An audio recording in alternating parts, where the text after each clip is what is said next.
မင်္ဂလာပါရှင်ဒီကနေ့ရဲ့နောက်ဆုံးရထိပ်တန်းသတင်းတွေကိုတင်ဆက်ပေးပါမယ်စစ်မှုရန်စင်ခေါ်ရေးဥပဒေနဲ့ညီမလို့လို့ပြဿနာများဖြေရှင်းနေရတယ်လို့စစ်ကောင်စီဒုတိယကောင်ဆောင်ပြောတဲ့အကြောင်းတင်ဆက်ပေးပါမယ်စစ်မှုရန်များစင်ခေါ်ရမှာဥပဒေနဲ့ညီမလို့တဲ့အတွက်နေစာဒူဝပြဿနာတွေဖြေရှင်းနေရကြောင်းစစ်ကောင်စီဒုတိယကောင်ဆောင်ဒုတိယဗိုလ်ချုပ်မှုကြီးစိုးဝင်းကမလ20ရက်နေ့ကကလော့တက်နယ်မှာအရာရှိစစ်သည်မိသားစုများနဲ့တွေ့ဆုံရမှာပြောကြားပါတယ်စစ်ကောင်စီကစစ်မှုရန်စုဆောင်ရမှာအတင်းအကျပ်ပေါ်တာဆွဲဖမ်းဆီးခြင်းပြူစော်တီများသတင်းပေးလူမိုက်တွေကလူငယ်တွေကိုဖမ်းဆီးပြီးစစ်တပ်ကိုပြန်ရောင်းခြင်းများရှိကြောင်းလေးလာဆောင်ကြည့်သူတွေကပြောထားတော့လေဒုတိယကောင်ဆောင်ကစစ်မှုထမ်းဥပဒေအသက်သွင်းပြီးရဲ့နောက်စင်ခေါ်ရေးအစဉ်စဉ်ဖွဲ့စည်းပြီးတတ်မှတ်အရေးချင်းရှိသူတွေကိုသာဥပဒေနဲ့ညီတင်တဲ့များဖွင့်ပြီးတင် जा ပေးခဲ့တယ်လို့ဆိုပါတယ်ဒီလိုဆောင်ရွက်ရမှာစစ်မှုထမ်းစင်ခေါ်ရေးအဖွဲ့အချို့ကဥပဒေလုံထုံးလုံနည်းတွေနဲ့အညီမဆောင်ရွက်တဲ့အတွက်စစ်မှုထမ်းစင်ခေါ်ရမှာမလိုလားအပ်တဲ့ငွေကြေးမတမာမှုတွေကြောင့်စူးစောင်းခံရတဲ့စစ်မှုထမ်းချို့မှာအခက်အခဲအကျပ်အတည်းဖြစ်ပေါ်လာကပြဿနာဖြေရှင်းနေရကြောင်းပြောဆိုခဲ့ပါ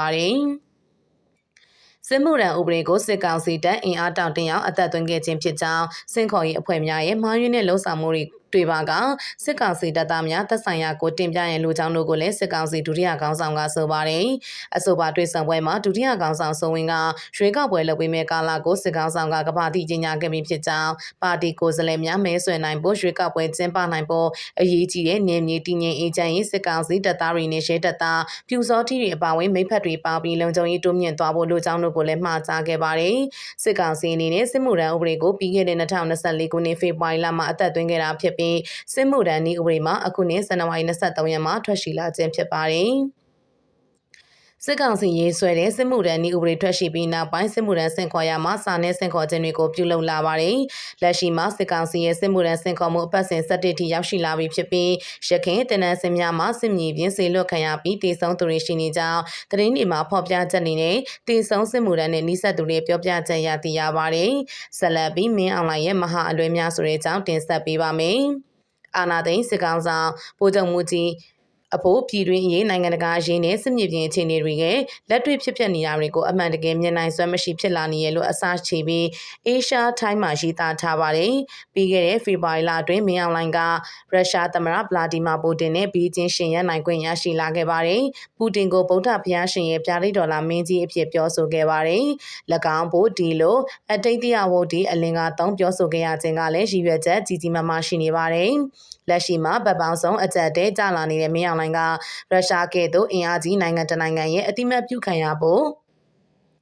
့တင်ရရှင်ရေးသမျှအရေးကြီးနေတဲ့ဒီလိုမတော်တနန့်ပြောဆိုရဖို့လဲဝင်မလေးခြင်းဖြစ်ပါတယ်။ဒါပေမဲ့ပြဿနာဖြစ်နေရတာက၎င်းရဲ့ဇက်ကားရောလောက်ရက်တွေကရောဗကတိဖြစ်ပျက်နေတာတွေကိုကိုစားမပြုခြင်းဖြစ်ပါတယ်။မင်းအောင်လှိုင်ကနိုင်ငံဧရိယာရဲ့30%သာထိန်းချုပ်နိုင်တော့ကြောင်းခံမှန်းပြောဆိုမှုတွေထွက်ပေါ်နေပါတယ်။ညီနောင်သုံးပေါ်မဟာမိတ်ဖွဲ့ရဲ့ထိုးစစ်ကြောင့်စစ်မျက်နှာတီတီမှာခွက်လန်းအောင်ရှုံးနေကြရပါတယ်။ကွဲပြားဖြစ်နေတဲ့တော်လိုင်းဖွဲ့များချင်းပို့ပြီးပူးပေါင်းဆောင်ရွက်ကြသလိုအမျိုးသားညီညွတ်ရေးအစိုးရကလည်းနိုင်ငံတကာရဲ့ထောက်ခံမှုကိုတိုးပြီးရရှိလာနေပါတယ်။ဒီလိုအနေအထားတွေရှိနေပေမဲ့၎င်းဖွဲ့စည်းထားတဲ့စစ်ကောင်စီကနိုင်ငံကိုထိန်းချုပ်နိုင်နေသေးတယ်လို့ထင်အောင်ထင်မှားဖြစ်နေပြီးရွေးကောက်ပွဲလုပ်ပေးမယ်လို့အစမပါတဲ့ကတိကိုပေးလာခဲ့ပါတယ်။မင်းအောင်လှိုင်ကအသေးအချာတွက်ချက်ပြီးပူတင်ကိုမြောက်ပင့်ပြောဆိုခဲ့ခြင်းဖြစ်ပါတယ်။ရုရှားကလက်နက်သားမကကုလသမဂ္ဂမှာပါတန်တမန်ရေးရမှာပါကြောတောက်နောက်ကန်ပေးထားပါတယ်။ပူတင်ဖို့တလုံးတပါးများတိမှာမဟုတ်တော့ဗုဒ္ဓဘုရားရှင်ကိုတော့ဆွဲထည့်လာပြီးရုရှားရဲ့ဆက်လက်ထောက်ခံမှုရအောင်ပုံသွင်းလာခဲ့ပါတယ်။၎င်းတို့ကိုထောက်ခံပေးနေခြင်းကပဲနိုင်ငံရေးကြောင့်မဟုတ်တော့ပဲ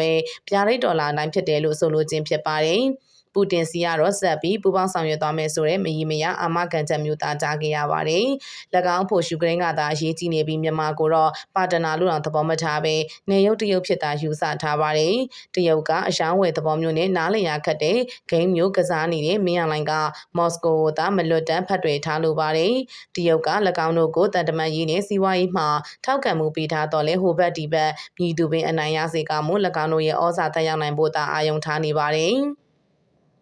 အာနာသိန်းအဖွဲ့ဖို့စစ်မြေပြင်မှာအရေးနှိမ်လာတာနဲ့အများအဆိုပါအရှိကိုမြည်တို့ထိန်းကြီးရမယ်ဆိုတဲ့မိကွန်းတွေအစီအရေးထွက်ပေါ်လာနေပါတယ်။လက်ရှိမှာအနားယူသွားတဲ့စစ်အရာရှိတွေကိုပြန်ခေါ်နေပြီး၎င်းတို့ဘက်မှပါဝင်မယ်ဆိုရင်နိုင်ငံခြားသားတွေကိုသာနိုင်ငံသားပေးမယ်လို့ကန့်လန့်လာပါတယ်။စစ်ရေးလေလာသူအန်တိုနီယိုဒေးဗစ်ကတော့စစ်တပ်ကတစ်ချိန်တစ်ခါမှအခုလိုကြဲပြန့်နဲ့အပေးယူမျှစွာတိုက်ခိုက်လာမှုမျိုးကြုံခဲ့ရဘူးခြင်းမရှိဘူးလို့ဆိုပါတယ်။အာဆီယံဖွဲ့ကလူပြောခံနေရတဲ့အချက်၅ချက်မှာသဘောထားပြောင်းလဲဖို့ရှိနေပြီး ရင်ဒေသတွင်ဒုက္ခသည်ပြဿနာကြီးထွားလာမယ့်အရေးအတွက်စိုးရိမ်ထိတ်လန့်လာနေတာဖြစ်ပါတယ်။အသည့်သားဆုံးကအာဆီယံက၎င်းတို့လုံမဲ့ရွှေကောက်ပွဲကိုမထောက်ခံတော့တာဖြစ်ပါတယ်။အဲဒီအစားတည်ငြိမ်မှုရရှိဖို့အတွက်ချက်ချင်းလက်ငင်းဆိုသလိုအပြစ်ခတ်ရက်စဲဖို့တောင်းဆိုလာကြပါတယ်။အထူးသဖြင့်မလေးရှား၊အင်ဒိုနီးရှားနဲ့စင်ကာပူတို့မှပြင်းပြင်းထန်ထန်ဝေဖန်ပြောဆိုနေကြပါတယ်။မင်းအောင်လှိုင်ကအပြစ်ခတ်ရက်စဲဖို့စိတ်ကူးထဲမှာမထင်၎င်းဖို့ကဆက်ပြီးအသက်ရှင်ရပ်တည်နိုင်ဖို့အတွက်တခုတည်းသောနီလန်ကစီရင်ရအသာစီးရနေဖို့ဖြစ်ပါတယ်။မင်းအောင်လှိုင်ကအပေးယူလုပ်ဖို့ညှင်းဆိုနေခြင်းက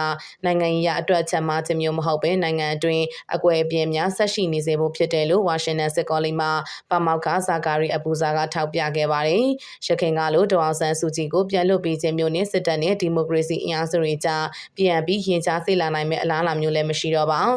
။NUGမှာလည်းဒေါအောင်ဆန်းစုကြည်နေရာကိုဆက်ခံပြီးစုစည်းပေးနိုင်မယ့်လူမျိုးထွက်ပေါ်မလာသေးပါဘူး။သူမှကွဲပြောင်းနေခြင်းကဥဆောင်မှုအပိုင်းမှာလိဟာနေကြီးဖြစ်နေပြီးအကွဲအပြပြဖြစ်နေသမျှရေရှည်မှာစစ်တပ်ဘက်ကတပန်းသာလာနိုင်ပါတယ်။မြန်မာရဲ့အနာဂတ်ကဆွဲတက်တီအပြည့်နဲ့စိတ်မာခက်ထန်စွာအလျှော်မပြေပဲတိုက်ခိုက်နေတဲ့မျိုးဆက်တဲ့လူငယ်တွေပုံဖော်သွားဖို့ရှိနေပါတယ်။ဒီအလားအလာတွေကမင်းအောင်လှိုင်အတွက်နှစ်ဖက်ချုံများနေတဲ့ဓာတ်သွားလိုဖြစ်လာနေပါတယ်။ဒေါအောင်ဆန်းစုကြည်ကွဲပြောင်းနေတဲ့အတွက်အစဉ်အလာအတိုက်ခံပုံစံမျိုးမရှိတော့မင်းအောင်လှိုင်အတွက်စစ်မြေပြင်မှာဒီထက်မကအရေးနေလာရင်စီဆက်ဆွေးနွေးပေးခြင်းမျိုးဖြင့်ဝင်ရောက်ညှိနှိုင်းပေးမဲ့လူမရှိတော့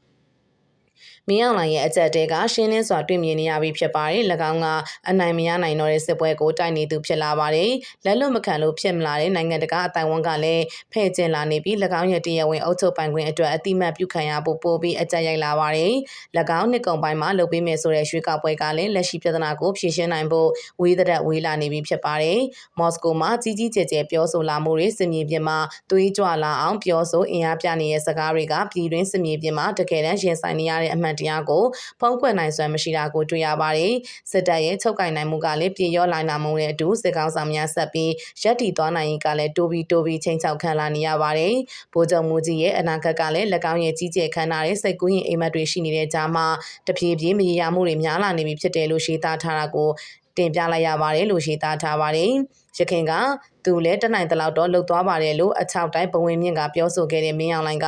အခုကဆက်ပြီးရပ်တည်သွားနိုင်ဖို့နှီးမျိုးစုံနဲ့လုံပန်းနေရရှာပြီးဖြစ်တယ်လို့စောင်းပါးမှာရေးသားထားပါတယ်။ဆက်လက်ပြီးအေနဲ့တော်လိုင်းတပ်တွေဝင်တိုင်းမှာဆိုလို့ဗရန်ဆောင်ကုန်းအမြောက်တပ်အနီးကိုစစ်ကောင်စီပုံကျဲနေတဲ့ကြောင်းတင်ဆက်ပေးပါမယ်။မကွေးတိုင်းငဖဲမြို့နဲ့ဗရန်မြို့ကဆောင်ကုန်းအမြောက်တပ်ကိုအာရခတပ်တော်အေနဲ့တော်လိုင်းတပ်တွေဝင်တိုင်းမှာကိုစိုးရင်လို့စစ်ကောင်စီကအဲ့ဒီတန်ဒီတဝိုက်ကိုလေကြောင်းကနေပုံကျဲနေရလို့သိရပါတယ်။စစ်ကောင်စီဘက်ကဆောင်ကုန်းအမြောက်တပ်နာကလေကွင်းတောင်တန်းနဲ့ကြေးရွာတွေကိုမနေ့ကမတ်လ19ရက်မှာတနေကုန်ပုံကျဲခဲ့ပြီးဒီကနေ့မတ်လ20ရက်မနက်အထိဒရုန်းနဲ့ပါပုံကျဲတိုက်ခိုက်နေရလို့ဗရန်ဒေသကန်စစ်တပ်နဲ့နှိစက်သူမျိုးသားတယောက်ကပြောပါတယ်။